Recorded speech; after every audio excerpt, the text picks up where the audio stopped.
this thing that you just did, that's actually the work. I'm glad that you helped me find your students, but what we do after we find them, when we connect with them and we solve the problems, and we do all this stuff, you've just dismissed as a little, whatever that thing is. And it doesn't honor the idea that data is about helping us do the work, right? Instead of the focus of it being that actually is what we should be doing. So.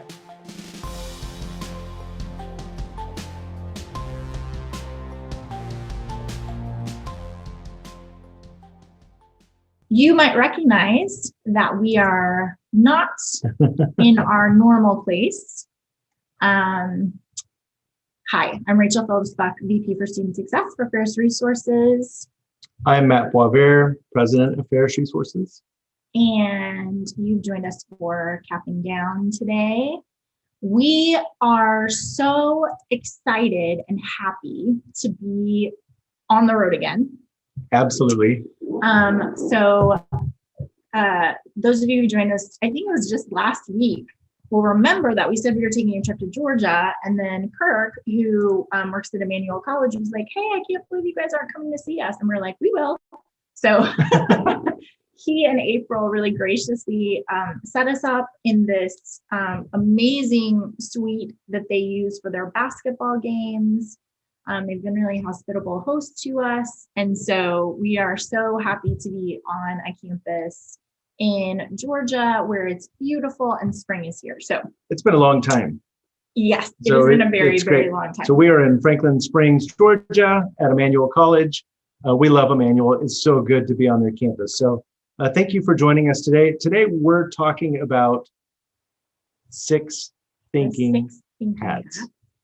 Normally Anthony would join us, but he had something come up, so he's not going to be able to join us today. So there's a couple of things that we normally do, which I'm saving my 20 questions. I'm not going to ask you 19 questions because I'm running out of them. And so I need to reserve them for when Anthony is going to join us. But a couple of things. So we had a really great time traveling, although it's been super, super busy because Matt and I were saying we've totally forgotten everything. Like I was like, do we bring headphones? Do we not bring headphones? Not really sure what to pack. So we have some traveling adventures that we would like to tell you about. First of all, housekeeping though, please follow us on LinkedIn. We give a lot of information on LinkedIn, not only about our topics and our guests that we're going to have, but also just exciting things that are happening in our community. Also, if you have joined us through Zoom, make sure that you go to our YouTube channel and subscribe because that means that you'll have access to all of our past webinars and our great conversations.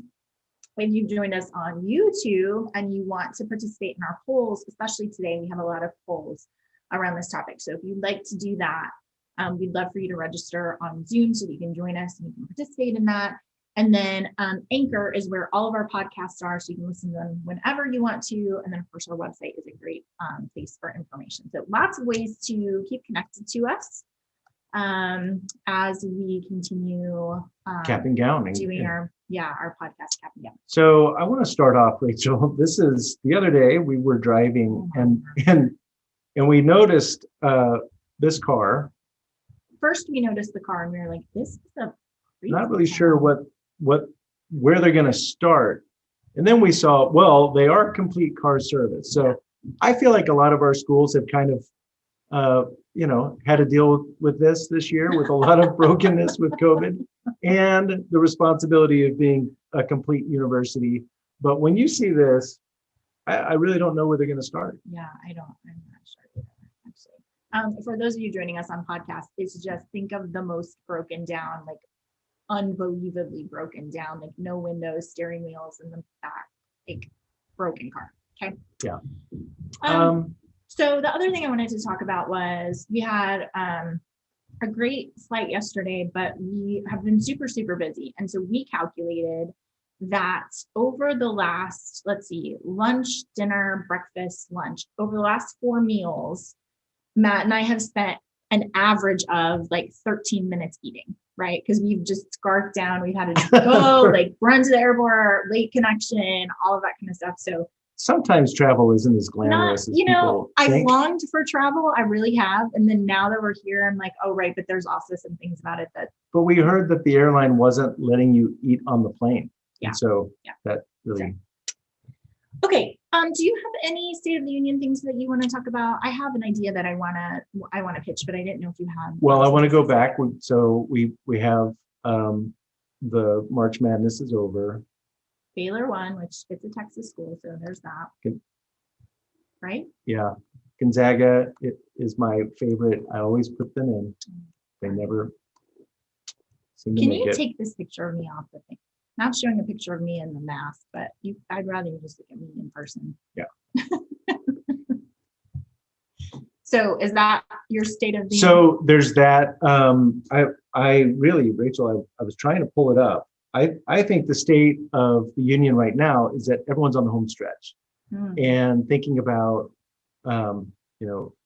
what it looks like as we move towards summer. Will we be able to have a real summer? Yeah. That's really the key State of the Union right now. Okay. Well, I found a article the other day that I thought was really interesting, and it was about fresh start. So this idea of fresh start, which I love, I think it really resonates with academics. It's actually called like the fresh start effect. And they did all of these experiments with using dates to help us feel like we have a clean slate and we're starting over. So they did this experiment where they were like, hey, it's time for you to start thinking about saving for retirement. Maybe you could do that in 3 months, let's say. And then they sent the same email with a little bit different wording to somebody and said, instead of 3 months, they said, on your birthday, that would be a great time for you to start saving for retirement. And overwhelmingly, the people who got the email where they listed their specific date started saving.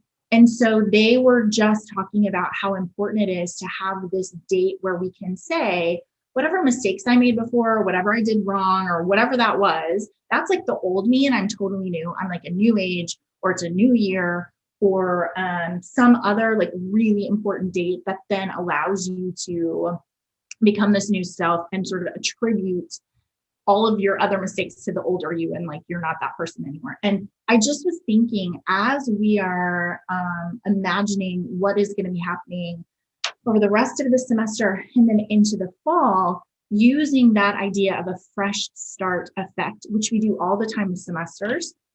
It's why some schools have shorter classes, because you're able to always have that fresh start. Would be a really powerful thing for us to build into our initiatives and our interventions that we're doing with students, because there is something psychologically about saying, hey, we're going to start again. That was your old self, and you don't have to think about that or be responsible for that. You get to just be whoever you want to be now. So I really love that idea, and I would challenge you guys as you are building those initiatives to think about that as well. Rachel. Yes. Anthony has joined us. Oh, where is he? I'm right here. Hey, friend. How are you? Good. I my worst nightmare came true. I mixed up the date, so I'm sorry I'm 10 minutes late. No problem at all. You're just in time for 19 questions. Oh, then I'm listening. All right. I lost them. Hold on one second. I got to find them again. I really did lose them. Okay. I have them over here. It's fine. We're a little wheels off today. We're not used to traveling. So, okay. Are you ready, Anthony? I am born ready. Okay. What is your favorite smell? Coconut. Oh, okay. What is the most essential part of a friendship? Trust. What is the most recent thing you've done for the first time? Go through a pandemic. Yeah, that's kind of a big one. What wrong assumptions do people make about you? That I'm mean. Yeah. What do you do to unwind? Play poker. You know the answer to that. What is your favorite non-alcoholic drink? Shirley Temple. You and my daughter have that in common. That's her favorite. Listen, I was at a poker table a couple of weeks ago. I think, where was I? I was in Vegas or something during the meeting. And I got into a tournament, and the guy orders two Shirley Temples. And I'm like, no, not allowed. Not allowed. You're playing poker. You're not allowed to drink a Shirley Temple. I literally texted my daughter. I took a picture of it, said to my daughter, I go, this should be illegal. That might be how you win, right? When everybody else is having something else. That's true. That's funny. Okay. Your house catches fire and everything that you love, like all your pets and all your family, get out, and you have time to save one thing. What do you save? Pictures, any picture I can get my hands on, specifically the ones of my kids, and definitely the pictures of my father, who I only have a few of. Yeah, that's a great one. Okay. Do you prefer driving or flying?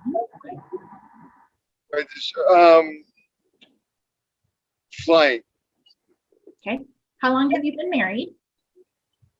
28 years. Congratulations. That is a long time. Is there something that you've dreamed of doing for a long time? You know what? In the last couple of years, with all the shows I've done, I've checked off my bucket list in a big way. But I'd say have sushi at the best sushi restaurant in Tokyo. Ooh, that would be good. Okay, if you could wake up tomorrow having gained any quality or ability, what would it be? Don't say the ability to win it. The ability to take away suffering. That's a good one. Okay, how old were you when you decided to shave your head? Oh, that's a good one. I was it started in stages, but I'd say the first time I was about 34, and it started with, like a crew cut. Somebody told me, if you're ever going to shave your head, go on vacation and get a very dark tan and start doing it. So I did. I went on vacation, I got a dark tan, and I started shaving my head little by little. But I'd say bald, I'd say 40. Okay. For what in your life do you feel most grateful? For what in my life am I most grateful? Yeah. You and Matt. Oh, I knew you were going to say that, Anthony. When is the last time that you sang to yourself or someone else? When was the last time I did what? Sang? I don't sing. I don't sing to myself. Unless you want to hear the Sugar Hill Gang hip hop, you'll stop rocking to the bang bang boogie. I know that song. That's the only song I sing, and I sing Jingle Bells. Like, for some reason, all of a sudden, like, June comes, I start singing Jingle Bells. I don't know why. Well, the first one's weren't you in a play? Was I in a play? Yes. Yeah, I was thinking the doo-wop came from a play you were in elementary school. No, the only thing I did in the play was saying, "We don't sing." That was my only line. That's it. Okay, last one. Given the choice of anyone in the world, whom would you want as a dinner guest? My father. Okay. Because he passed away when I was 2. It's a good answer. All right. Thank you for playing 19 questions. No, thank you for tolerating my tardiness. Absolutely. Well, I was saying, so Matt's joining us today, and we're going to talk about this idea. It's called the 6 thinking hats. And so I have been spending a lot of time trying to figure out how we can be more efficient, how we can address problems better. You and I talked about upstream thinking, which I think is a great place to start. Hey, which I think is, hey, do you notice? I can't look. I'm driving, so I can't look. That's okay, but I have this beautiful backdrop of the basketball court behind me. I'm very happy that I get to. Now, can you see me, or are you seeing something else? No, I see me. I see you. Mm-hmm. All right. Yeah, I can see. Okay, so I've been thinking a lot about this, and I just came back across this book. It's called The Six Thinking Hats. It's considered to be really revolutionary in terms of how it's helping you order your thinking. So making better decisions, being more efficient, getting people around the same page and this thinking in the same direction is what he talks about. And so this author is considered to be the kind of father of the idea that your thinking can be improved. And so this is a way that he's helping people improve their thinking. I use this when I talk to students about their major. So that's where I first came across it. But when we are thinking about, in higher education especially, committees or groups of people who are trying to solve problems, I find that this framework is really, really useful. So I want to put it up. There's 6 hats. I'm going to give you a summary, and then we're going to spend some time on each of these hats. So, whoa. Wow. So the white hat is about facts and figures. The red hat is about feelings. The black hat is about being careful and cautious. The yellow hat is optimistic. The green hat is about creativity and new ideas. And then the blue hat is basically the organizing hat. And it's the one that says, hey, this is what we're going to do now. This is the direction that we're going to take. So let me make my case for why I think this is such a powerful tool. And then we'll dive into each of these differences. So first of all, I know, Anthony, in Hotel Impossible, this happens all the time. And I know that it happens in your business as well. And that is that sometimes people make a name for themselves or feel like their presence in the room is just about being able to be the best critical thinker there is. So any idea that you have, anything that you're thinking about doing, anything that you're discussing, their winning in the room is telling you all the reasons why that is never going to work and it's a stupid idea and you probably shouldn't do that thing. You know people like that. Yes, I was one of those people a long time ago. Right. So what I like about this thinking hat is that it's actually getting everybody's experience and intelligence to be used in all of the directions that you need to solve a problem. So it's not about saying, okay, your job is to be critical and your job is to be optimistic, and then we're going to pit those against each other and whoever makes the best argument is going to win. It's actually trying to tame the confusion that comes, that's like the enemy of good thinking. So we're basically trying to do too many things at once. Here's what the book says. We're looking for information. We're affected by how we feel about a thing. We want new options, but we also have to be cautious. We have to think about the benefits. And there's a lot of things that have to be done when we're thinking, and we get super confused when we don't have the discipline to approach each one of those things individually and then look at that as a whole. So I really love this idea. Okay, cool. Yeah. And I'm going through a space that's probably about 2 minutes that you're going to go in and out. So if I can't hear you, I apologize. Okay, sounds good. Okay, so let's start with the white hat. The white hat is all about facts and figures. So the way that you would use these hats is you would say, you would have a room full of people and you'd be like, okay, everybody, we are going to put on the white hat. We're trying to solve a problem and I need to know the facts and the figures about what this problem is. So what information do we have? What information do we need? What questions do we have?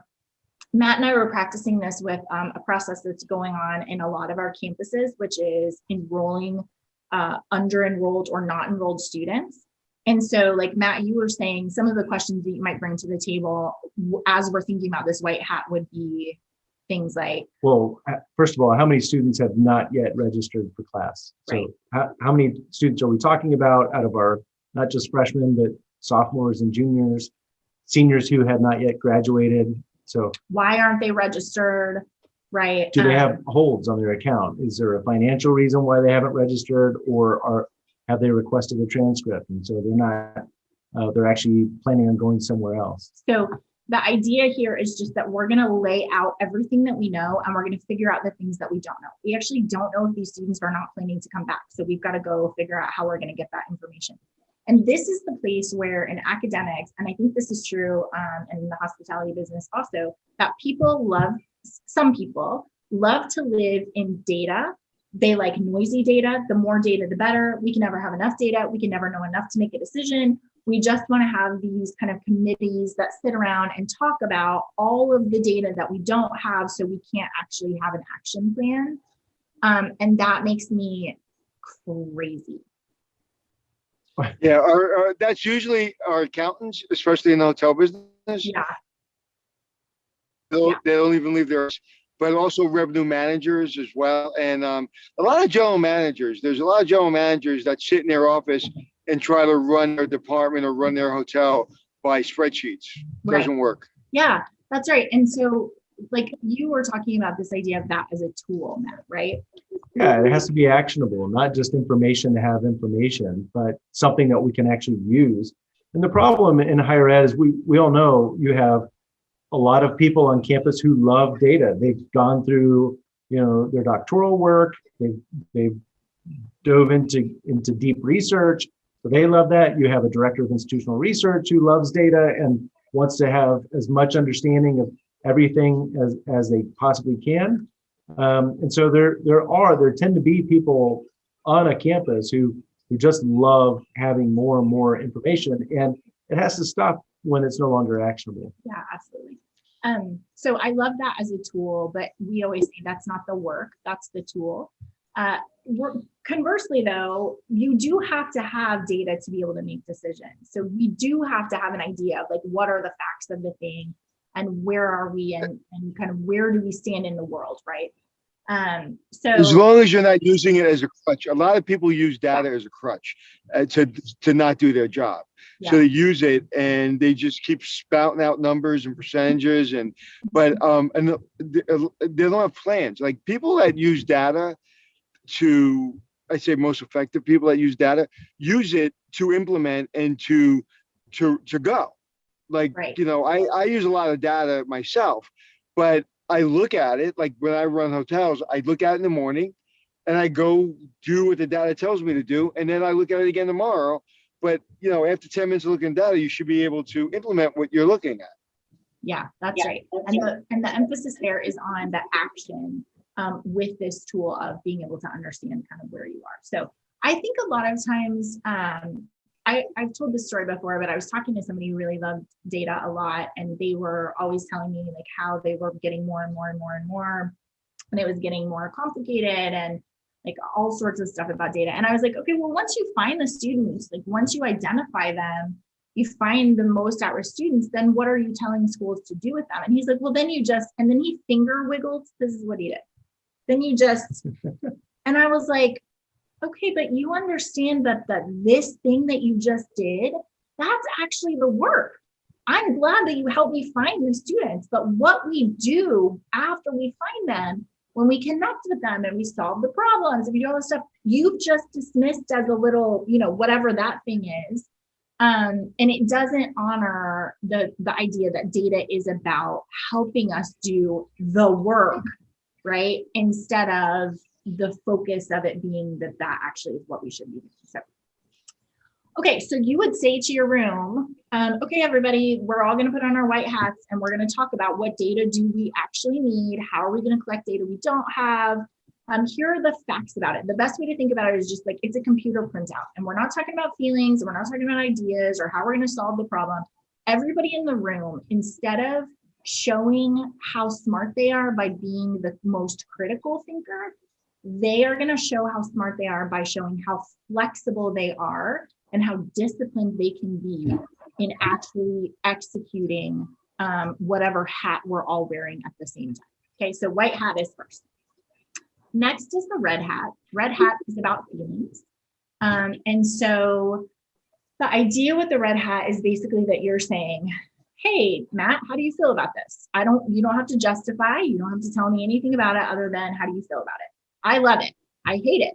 I'm totally overwhelmed by it. I don't think that's going to make a difference. I think it's a stupid idea, right?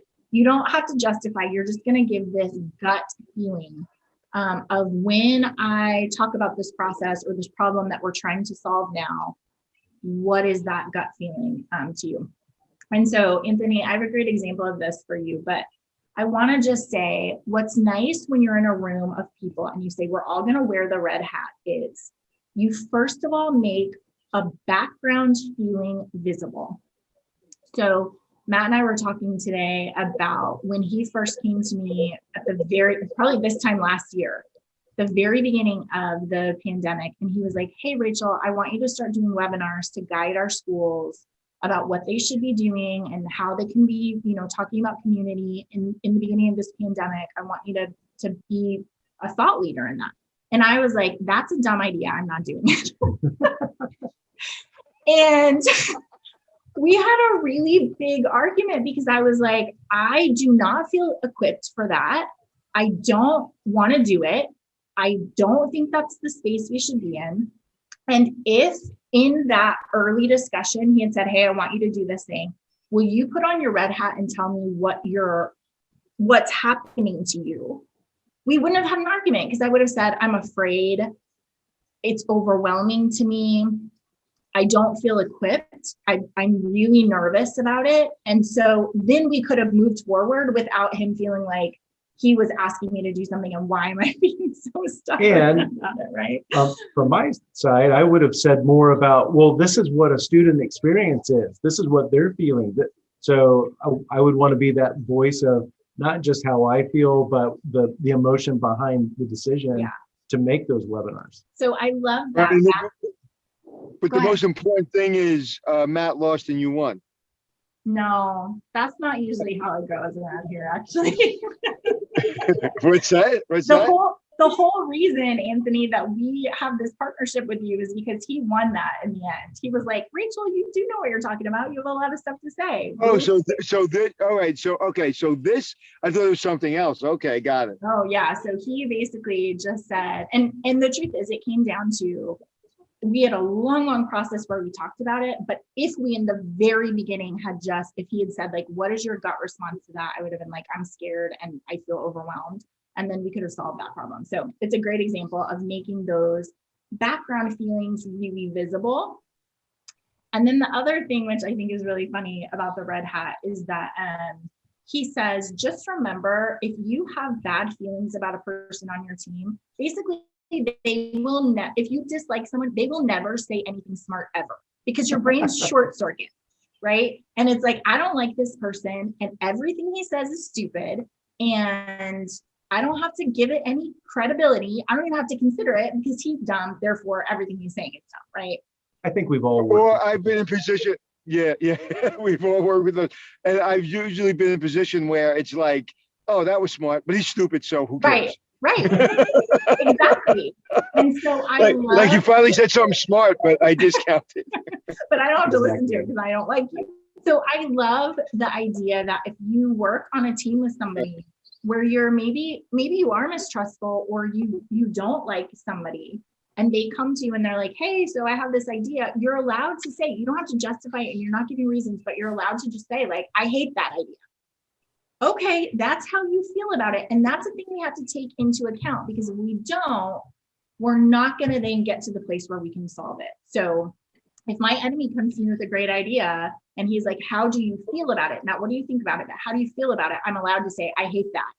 In my brain. Right, and I like that. Yeah, just because it came from you. Yeah. Yeah, and I like that because how many times you've been in a meeting and it's like, you're figuring out, do they really want my opinion? And I'm a pretty aggressive guy, so I'm like, I need to know, do you really want my opinion?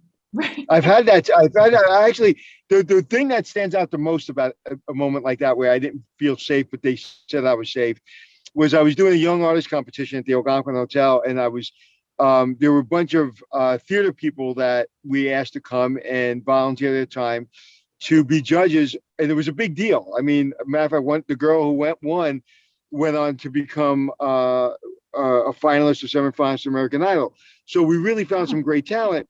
And they asked me, I said, listen, I'm not going to judge this because I'm involved. I selected the contestants. And they said, okay, so it came down to 2 people. And they went with one person and not the person I thought should have won. And they said, Anthony, how you feel about it? I was like, really is not important how I feel about it. I said, no, we want your opinion. I was like, I really need to know if you want my opinion. And I was like, and Rex Reed, who was a famous reviewer at the time or years ago. And anyway, he was in the room and I said, Listen, I'm not giving you my opinion. It's not important. You guys decided. That's why I selected you guys. Thank you very much for your time. So I'm leaving to go make the announcement. And somebody stood in front of the door says, just give us your opinion. I was like, I think it's terrible. I think it was horrible. I think you made a really, really big mistake. And I think the reason you made the mistake is because one young lady looks a certain way and another young lady looks a certain way, and you're picking her based on her appearance. And I think you're off. I think you made a mistake. And I think you made a really big mistake. They annihilated me. Annihilated me. How dare you? Who are you? I was like, whoa. I thought I was in the. I wasn't wearing the right color hat. Oh my gosh. Well, that is a great example of not like, so what I like about that, Anthony, is that Edward de Bono of this book says that it's really important that we allow people to tell the truth and yet about how they feel. Because, so for example, in a business meeting that Matt and I are having, I am never going to say how I feel about a thing, because most of the time it's like, that's not what we're doing here. We're doing logical thinking, right? And so giving somebody, first of all, the permission, hey, I need to know what your gut response is, and I need to know actually how you feel about this. But then also having a safe enough team to not then have consequences, like negative consequences, because you told the truth. So Absolutely. And I like as a framework to be able to say to everyone in the room. So like in that case, if we all agreed to put on red hats and we're going to talk about exactly how we feel, if you don't let me express that the right way, then the team can say, hey, you jumping on Anthony are out of line here. Yeah. It's time for you to move on because you're not helping us be productive. Yeah, for sure.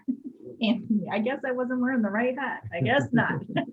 I mean, most companies, that's why most companies don't succeed, is because you're not, like, even now, like I'm working on a couple of big projects and I find myself like disagreeing with people, and I'm just like, okay, I asked their opinion, let them talk. When it's my turn, they ask my opinion about how I feel, I'll let them know. But whereas 20 years ago, I was very much, that's a dumb idea. Yeah. I'm not that guy anymore. But it's been a long training session with me in order for me to get there. Well, Anthony, one thing that you do all the time is on Hotel Impossible, this idea of like a background feeling that we have to bring to the front. And Matt and I were laughing about it today because you never name the feeling for the person. You're never like, hey, you seem really sad, or hey, you seem really overwhelmed. You never do that. You always say, why are you getting emotional right here? Right? Which I appreciate, because it is putting on the red hat and saying, wait, we got to pause for a minute because there's some feelings going on. And if we don't figure out what they are, we're not going to move forward at all. And then a lot of times the emotion that they give you is maybe not the one that you would have picked, right? They're like, I'm feeling sad because this. And you're like, I had no idea, right? Almost always when my intuition tells me, I got to get through the emotion, because this is not the subject that they're reacting to. It's something else. So almost always when I say, how are you feeling? It is completely opposite of what we're talking about. Right. So they have a different feeling about this person based on a different subject that could have happened 2 years ago. Right. Like your point is, you're dumb, you're still dumb, and you're right. You cannot say a smart thing. We're going to say something better. Well, so just starting off with facts and then moving to emotion as far as the process of that, that's a really important piece. And I think, Anthony, when you see on your shows, you come at them with the star report, then you come back and you're like, hey, I need to understand what's happening with this group. Yeah. What are you feeling right here? Yeah, that's right. So I think I would just say, as you're thinking about your teams and you're thinking about how can we address problems, and we're thinking for the future. So how are we going to avoid pitfalls in the future? I think you will save yourself a lot of time if you say, okay, everybody put on your red hat. We're just going to go around. There's no justification of feelings. You don't have to explain to us why. If I say my feeling is I don't trust you, it does not matter what the justification is, what the reason is, whether it's reasonable, whether there's a good explanation. It does not matter. All you need to know is that I'm walking into this room with the gut feeling of, I do not trust you. And so we have to put that on the table and we have to have a conversation about it. Otherwise, we're not going to get anywhere, right? And I think what's important, just examine that for a second. I feel guilty when I don't trust somebody, meaning it's like, I don't want to not trust somebody. It's like, I want to trust you, but I feel bad about not trusting you. But this is really not my problem. It's your problem, but I'm making it my problem because I'm afraid to tell you that. Right. Right. And if we put it on the table, we can have a conversation about that where I can say, you're kidding. Help me understand why. Or thank you for telling me. Now everything that you've said to me makes sense. Like, I couldn't understand why you were treating me that way and why you didn't like any of my ideas and why you didn't want to be my partner and why you didn't want to whatever. Now all of a sudden I get it. We can like tear it apart and look and see what the actual substance is. But now at least we have a clear path to each other because I understand that this is, you don't. What color is the vulnerability hat? Because in order to do that, you need to be like all these things we're talking about. People got to be vulnerable, right? Yeah. Yeah. And I think the reason I like this process is because we are saying, if you are in this room with us, we are all participating in this way. And so it's not just that I'm saying, hey, Matt, tell me the truth about how you feel about me. And then we're all going to talk about what you said. It's that you are going to say how you feel, and I'm going to say how I feel. And then Anthony's going to say how he feels. And then we all know. And then we move on. So it's not, you wouldn't be in a position where you point to everyone and you're like, you better tell me how you feel and what you think about it. And then I'm just going to use that. Basically, you're creating safe environments. I was just saying, depending on your environments, how you act. We just came from the Pierre Hotel where we did our podcast, and I was going downstairs to get something, and I had a sweatshirt with a hoodie on. And I was like, I'm at the Pierre. So I put on this sweater with a polo. It was with my little polo logo. I was like, you know what? I'm in the lobby of the PA. I really shouldn't wear a sweatshirt with a hoodie. So it's really, you have to react to your environment. So if you're not feeling safe and you go into that environment and everybody's saying, hey, this is a safe environment, then you're being vulnerable, but it better be a safe environment. Yeah, I totally agree with you. And we see that all the time in Hotel Impossible when you're asking people to tell the truth about their experience, right? And you're saying, I'm trying to help you, but also it's really scary because your boss is not trustworthy, or I don't know what they're going to do. They may fire you, Yeah. And the breakdown and trusting me, I always say that my producers are critically important because not only to be talented, but when I get there, like they've already spent the day with my producers or 2 days, and they've signed contracts. And so if they think my producers are full of crap, they're going to think I'm full of crap. And I think that's important too. It's like, it's one thing to have this environment and say you're safe here, but you got to feel safe up and down the whole chain. Yeah, that's exactly right, for sure. Okay, the next tab that I want to talk about is let me just go back to that really quickly. So in our not registered scenario, I think what people would say is this idea of, I'm overwhelmed, I'm tired, I don't know that registering our students is going to make a difference. It's a waste of time. I've been working since March. I think most of us, although we love the work, the gut response to that, how do you feel about this, is, wow, I'm really tired and I don't know if I can do it. And that's not to say I won't do it, but that's to say you should know when you talk about adding one more thing to my plate, my gut feeling is, I don't know if I can handle something else. So I think that's powerful. Right. Okay, I want to move to the black hat because I don't want to spend very much time here. This is your favorite one. This is my least favorite hat. It makes my nose itchy just thinking about it. Although this really is the hat of caution. It's the key to our Western civilization thinking, which is critical thinking. It's the way a lot of times people win the room, like I said. So you're going to come in and you're going to say, this is an idea. And I'm going to say, here's the 7 reasons that's not going to work.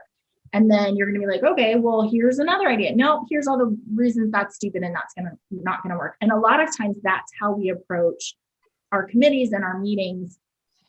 With this black hat, which the positive side of that is that it's risk assessment. that the black hat's job is to say, how can we fail? What can go wrong? What are the problems? What are people going to think about what we're doing? And we're trying to ward off dangers and problems and obstacles instead of kind of sweep them under the rug and be like, hey, everything's going to be fine. And so we were talking, go ahead.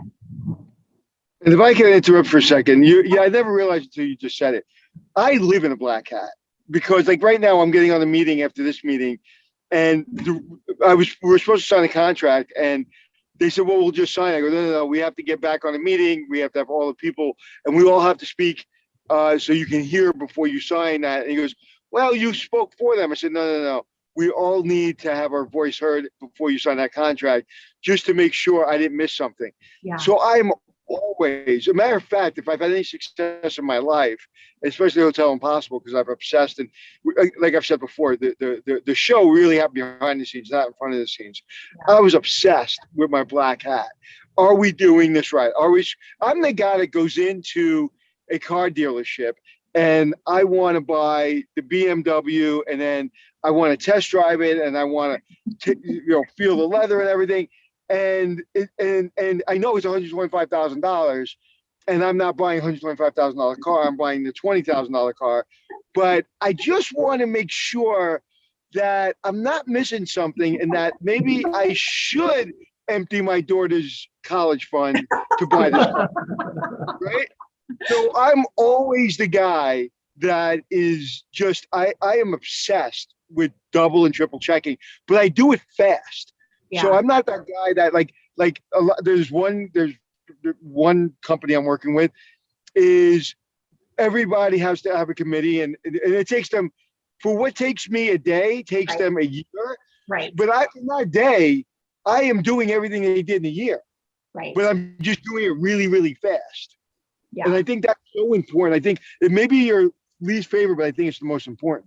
And I would say, Anthony, the thing is that on a college campus, there are a lot of black hats. And like Rachel said, you get rewarded for being a black hat on a campus. I think the difference is there are a lot of people compared to you, there are a lot of people who bring a lot of critique to the table, but they don't move to that next step that you always move to. And so they construct it. So yeah, there's a great quote that I wanted to read, which is, remember, it's much easier to be critical than constructive. It's hard to design a chair, but criticizing the chair is easy. If the chair is simple, you criticize it for being old-fashioned and boring. If it's elaborate, you criticize it for being vulgar and pretentious. By deliberately choosing a concept that's different than the one presented, it's always possible to criticize if you're so inclined. And so yeah. Right. And I guess I just want to make sure I'm being clear is everyone should be critical and everyone should be like cautious, but that's just one thing in a process. Right. It's if I'm excited about something, say, we should, like right now we're looking to buy a hotel and for this owner, and it's like, I'm really excited about buying the hotel, but I'm really, really cautious. And they're like, wait, I'm not getting you. I'm like, what do you mean? It's like, you said we should buy the hotel. I said, yeah, but now we got to sign the contract. Let's ask ourselves 27 questions. So I think like all the hats, you have to, in my opinion, I could be wrong, I can be misunderstanding. You have to wear all the hats, but none of the hats should ever stop the progress of your team. It should never, like when you bring up the black hat moment, it should be in a very safe environment saying, hey, I get it, you designed the chair, and I don't mean to critique the chair, but do we really need a chair with 5 legs? Yeah. Yeah, that's exactly right. That we would sit in a room and we would be like, okay, guys, we've decided to do this thing, but now is the moment where I need everybody to put on their black hat and tell me all of the ways that this could go wrong. That's what we're doing right now. And we're not going to live there forever. And we're not going to say like, okay, so I guess we're not going to do it. Right now, though, all we are doing is identifying ways that it's a risk and that we're going to fail. And then we're going to take that off and we're going to go on to the next step of the process. But putting those things out on the table is just incredibly important and a way for you to know what to address, which I really love. I mean, that's why I have found a lot of my success has been around having black hats on my team, because they show me things that I wouldn't have thought of. And so now I know, okay, well, this is another thing we have to tackle. And I have to take that really seriously. but being open to hear the critique is important. And also for those who tend to be critical, to know like, hey, there's a time for that, but it's not all the time. And I think where universities get trapped is where they feel like they come into their committees, and then that's the person with the black hat brings that out, and then they spend all their time talking about all the problems and never talking about solutions. And what's the motivation? And what's the motivation of the criticism? Is it to feel better about yourself, or is it truly to get the right answer? My biggest fear in life is to get the wrong answer. And I don't care who gives me the right answer. I don't care if I'm wrong. I don't care if I had the stupidest idea in the room. I just don't want to have the wrong answer. And I don't care if somebody else gives it to me. And that to me is a fully functioning manager, director, person that you want to go through all the process, wear all the hats, but at the end of the day, however we get there, it doesn't matter. Yeah. As long as we get there. That's right. The other thing that I want to point out about a black hat is that if you tend to find that an easier way to think, it can feel very dishonoring that when you come to the meeting and you're like, I'm worried that we're going to fail in these ways, and these are the risks, and this is what I want to talk about. If we don't have a process where we're all sitting in that space together, it can feel really dishonoring when I'm saying, here's what I'm worried about, and everyone's like, yeah, but okay, but whatever. You always think of the negative, right? Versus Rachel, who tends to be very optimistic and think everything is always going to work out for the good, sitting with me in the critical risk space and saying, I see ways that we might fail, and I'm articulating risks that I'm worried about. And that's a place where I'm joining with you in that perspective that comes easier for you. And so you don't have to feel disrespected or dishonored by that perspective. And it will make it easier for then you to join me on the other side, which is the yellow hat, which is the optimistic hat, where we're thinking about how could this work out really well? And what is the value, what is the return on investment of this idea? So that yellow hat is about ideas and suggestions and proposals and feeling optimistic. If we get this right, Anthony, to your point, we're not going to live in the risk forever. We're also not going to live in the overly idealistic. But if we get this decision right, what is the value that then it creates for us in our lives? Which I think is really, really important. Right. And it's go ahead. Right. Like the political environment we live in, like you can't have an opinion. You can't like put your black hat on, your yellow hat. You can't, you have to say whatever everybody in the room's saying, so you don't, there's one politician I know I can't ever talk about, bad or good, because I know they're very divisive. There's another politician that happens to be made in New York. We could say anything you want about that guy because everybody doesn't like that guy. But, typically, right now, our political climate and really a lot of business is you can't have an opinion because it is or it isn't. And it's really crippling, not only for our country, but for any institution. And it's not critical thinking to say we have to all, we can't be flexible in our thinking, right? So we talk about, in my family, a lot of time we talk about a charitable reading. Somebody said something really, really stupid that you cannot imagine how that could be a smart thing. Okay, let's just pretend like they're not stupid and give what he said a charitable reading. That is a brain exercise where you're like, okay, well, I mean, I guess this is a way that could make sense, or I guess this is what they were thinking. I still think they're dumb, but it is a good exercise in discipline to say, I can think in these different ways. I can think about risk. I can think about optimistic hope. I can think about facts, and I can think about feelings. That is a discipline that you can get, self-discipline, and then also a way for you to lead your teams. And here's what we're all going to be doing right now. So I really like that. The other thing that I love about this yellow hat is there's a lot of critique about being too optimistic. And what this author says is, first of all, remember, history is full of impractical visions and dreams, which inspired effort that eventually made those dreams a reality. So I love that. When I read that to Matt, he was like, yeah, that's like the Wright brothers, right? They were like, hey, we think people can fly. And everyone's like, that's stupid. And they're like, no, it's not stupid. And here's the value it's going to bring to people. But what I love is that he says the way you know if you're being overly optimistic or if you're being reasonably optimistic is you look at the action that follows your optimism. And if the action that follows your optimism is hope, you're being overly optimistic because you have no control. I'm going to go buy a lottery ticket and I hope I'm going to get, I'm going to win the lottery. That is not realistic at all. I think about, Matt, back in the day, when we were like, hey, is the company going to make it? Like, are we going to be able to be successful in this endeavor? And I, wearing yellow hat, I'm like, of course we are. And here's what we're going to do.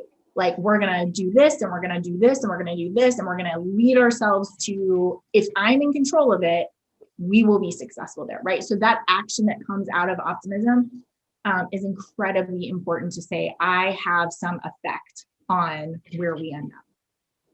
It's good. It's interesting. I just went through a meeting with a company and I just found out I sit on the board of directors and they were selling the company and everything. And I was just asked to sit on the board of directors as a friend of a favor to a friend. And everything in that meeting, all the meetings I've been in, I was like, this ain't going nowhere. This is going upside down and backwards. And because I was there just ceremonial for my friend who needed to have somebody from his team on his board, I just wish I could have had an opinion because we would have saved the company from being sold. But you just sit there and you go, oh, yep. Mm-hmm. I don't mean to be, everybody in this room is really optimistic. Yeah. Yeah. You're like, can we all just put on the black hat for a second? I'm all about optimism, but listen, at the end of the day, the thing that drives me, and I think what should drive any business or school is the truth. Right. Is the truth, and the truth is difficult to get to. That's right, and that's why Go ahead. Sorry, I just was going to say that's why I like the discipline of these hats because it helps you identify all of these different components and make sure that you don't have a blind spot, that you actually are articulating each of these different elements that are going to get you to the truth and the right decision instead of being like, we don't want to talk about feelings, so I'm going to ignore my gut response, which is this is a terrible idea. Or I don't want to be considered a pessimist, so I'm just going to say everything's all going to work out. No, we actually are looking at each of the facets that you want to when you're making a good decision so that we can get to the right answer at the end of it. I think it's so powerful so it comes after the black hat role and everyone talking through those things. And now, okay, we've had that time, we've heard the critique, but what if? Right. What if we have success with this? And I like the value. So what they say about this black hat, yellow hat is that black hats were very good at humans at spotting risk and challenge. We have to get better at spotting value.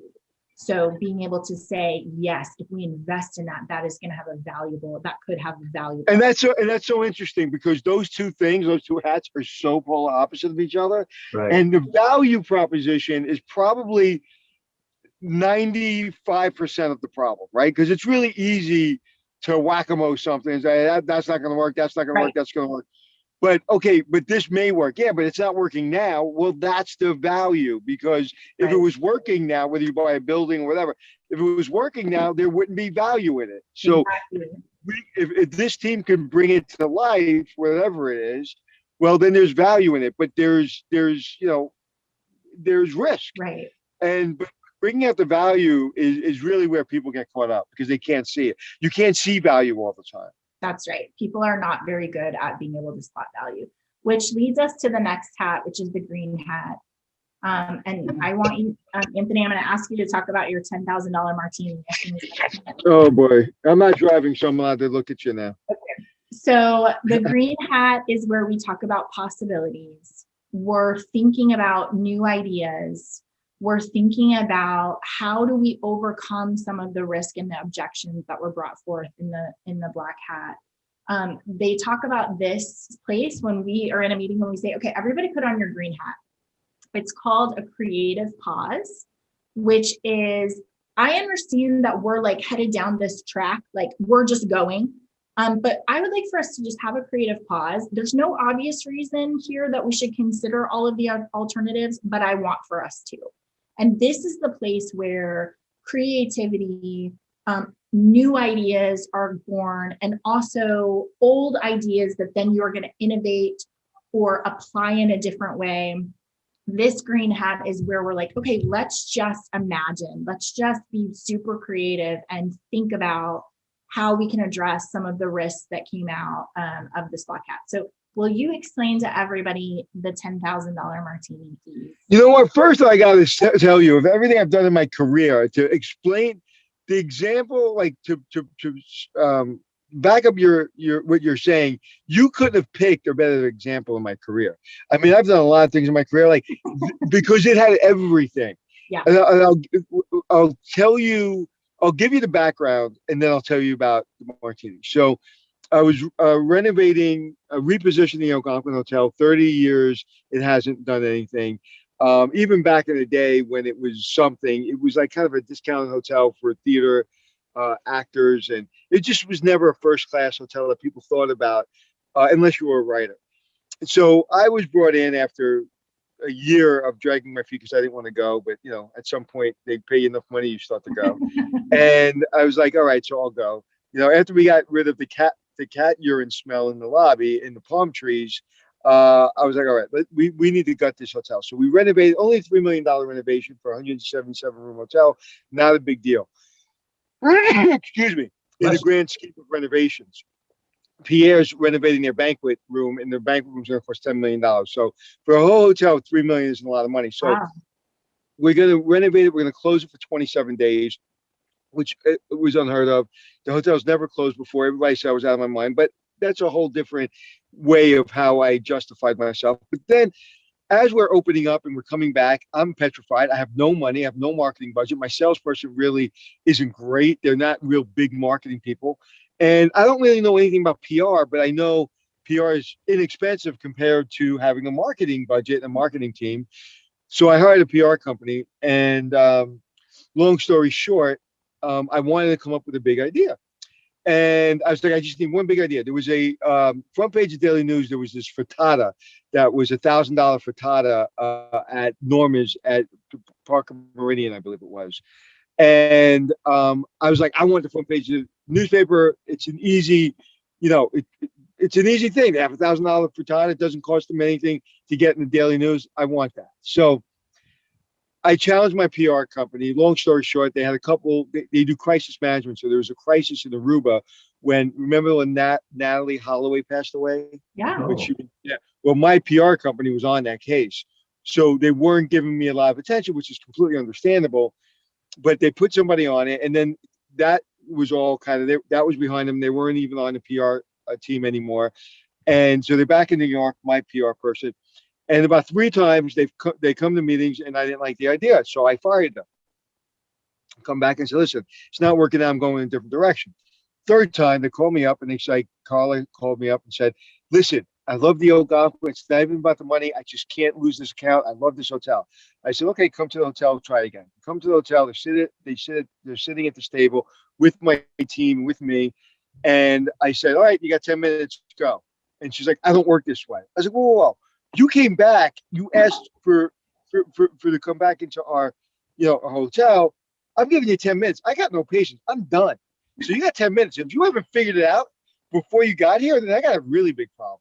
Yeah. She goes, she's an Italian from New York, tall lady. She gets up, she goes, I don't work this way. I said, where's the bathroom? This is after I fired her 3 times. So she goes downstairs. This is a true story. She goes downstairs to the bathroom, and as you're walking out of the Algonquin lobby, there's stairs going down to the bathroom in between the Blue Room, which is a bar, and the lobby of the Algonquin.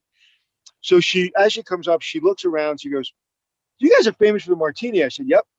She said, you're famous for engagements too, right? I said, yeah, people get engaged all the time. She goes, how about we get $1,000 martini? It's on the menu. You have an in-house jeweler.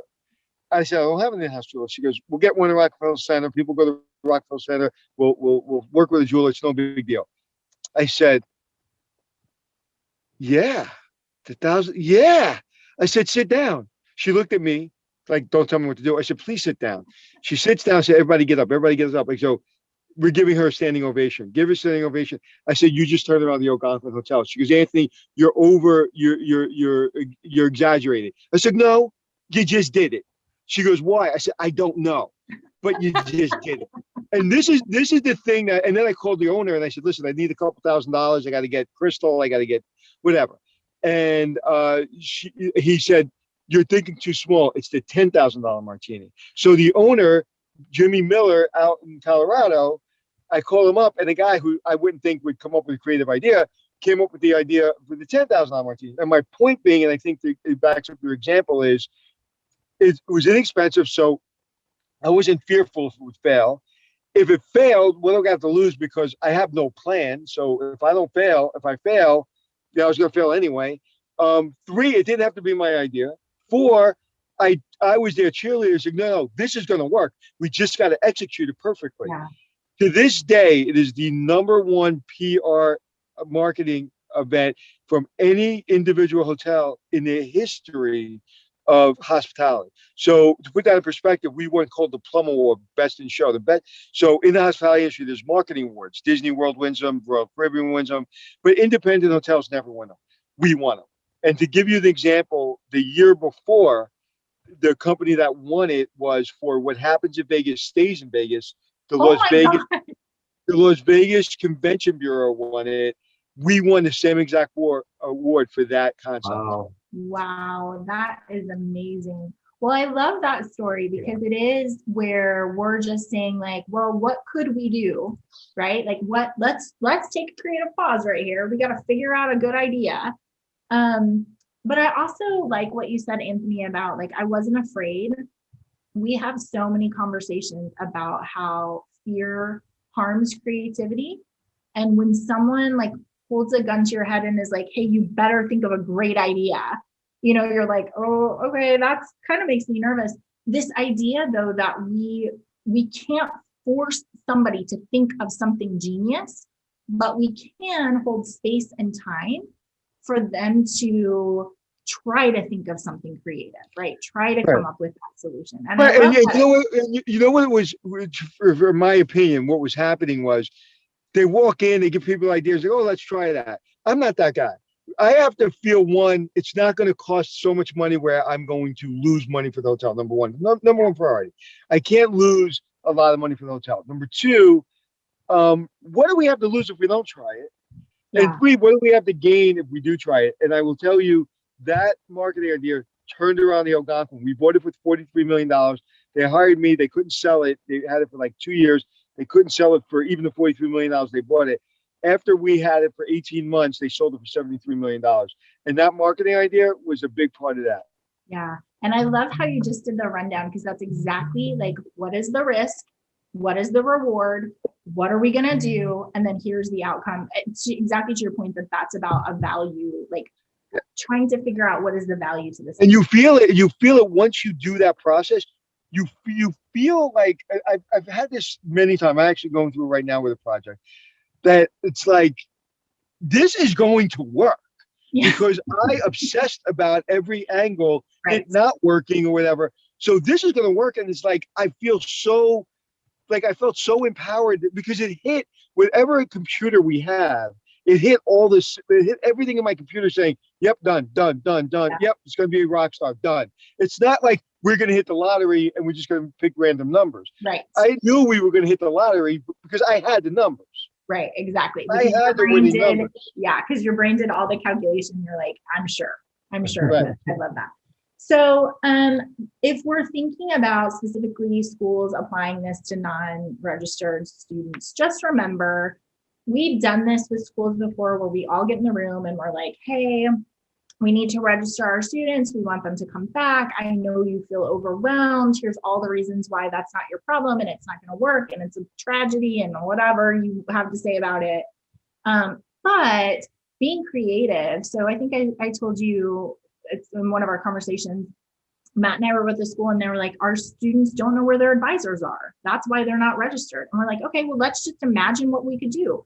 You have this big gathering every week. How about if we set up kiosks outside and everybody comes and gets registered? And that's the place where you have that creative problem solving, because we have the facts and the feelings and the optimistic and pessimistic, and then the creative ideas to be able to solve that. So I would just challenge you. That is a really huge place that you want to be spending your time. And I love this book. I think it will really help you as you're thinking through that process.